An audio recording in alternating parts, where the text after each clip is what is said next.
Chris Hayes invited on Americans for Prosperity Pennsylvania State Director Jennifer Stefano, forgive me for not knowing exactly how to pronounce that. And keep in mind, Americans for Prosperity is a right-wing think tank, and it gets a lot of its funding from the Koch brothers, for example.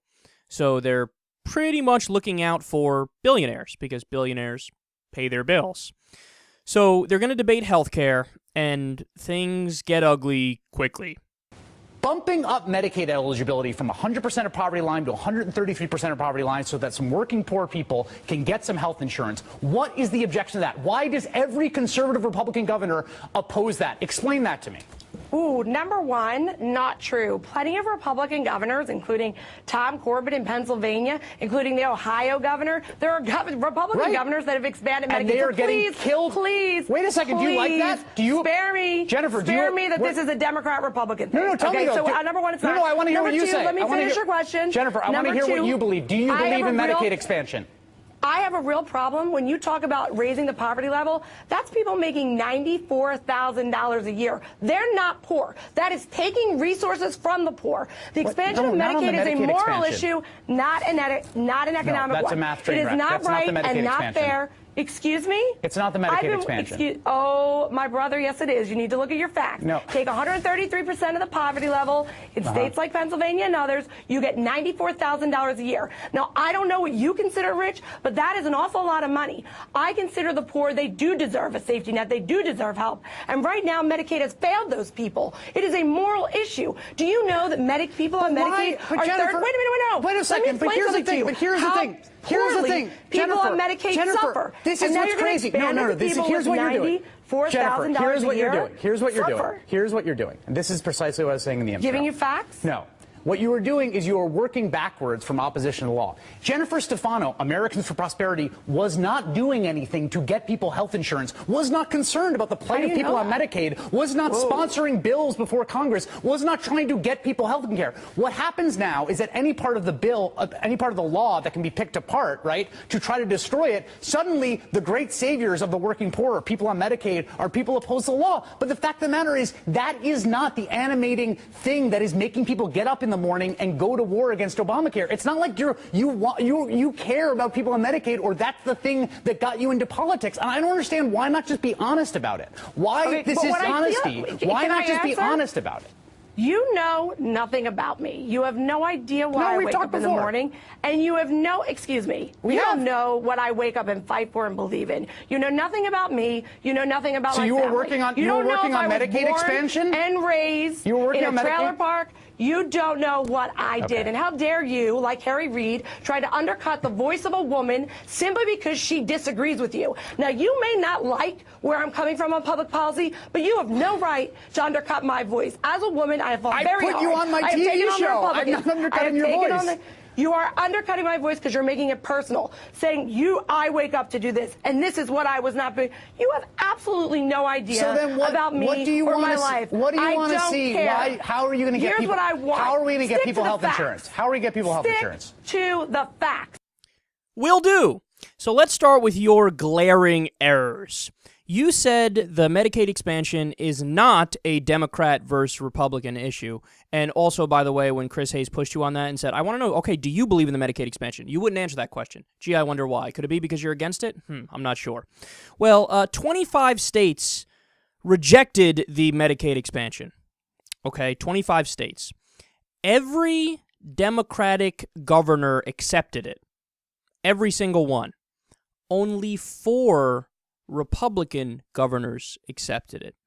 And every single state that said no has a Republican governor. Point 1 to Chris Hayes. So, you're wrong on the facts. Then you claim the Medicaid expansion covers people making $94,000 a year? Wrong on the facts, and embarrassingly so. The Medicaid expansion covers up to 133% of the federal poverty level. So why she's bringing in state poverty levels, your guess is as good as mine. Maybe she just flat out doesn't understand Obamacare or how the law is written, or she's purposely diverting you.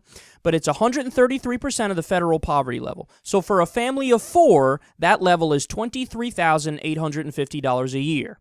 133% of that is $31,721 a year. Does that sound like $94,000 to you?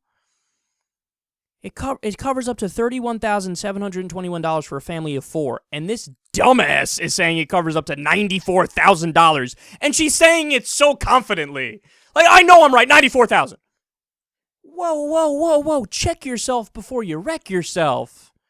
The louder they are, the harder they fall, apparently, because you're making yourself look like a moron right now. It wasn't even like, I think it's 94,000. It was like, it's 94,000. Goodness gracious. Now, more facts. You want to talk about, is Obamacare good for people or bad for people? Well, let's break it down a little bit.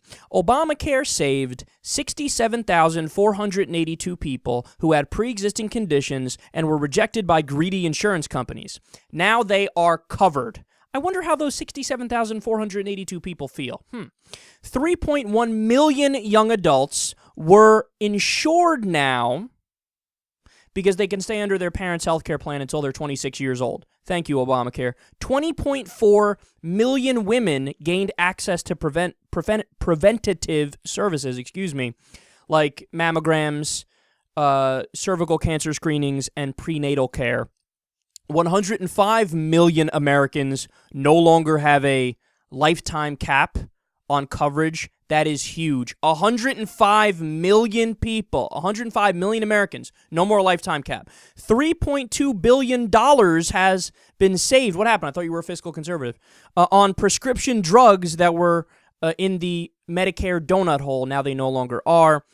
And furthermore, I should add, how many Americans were uninsured pre-Obamacare? About 44 million.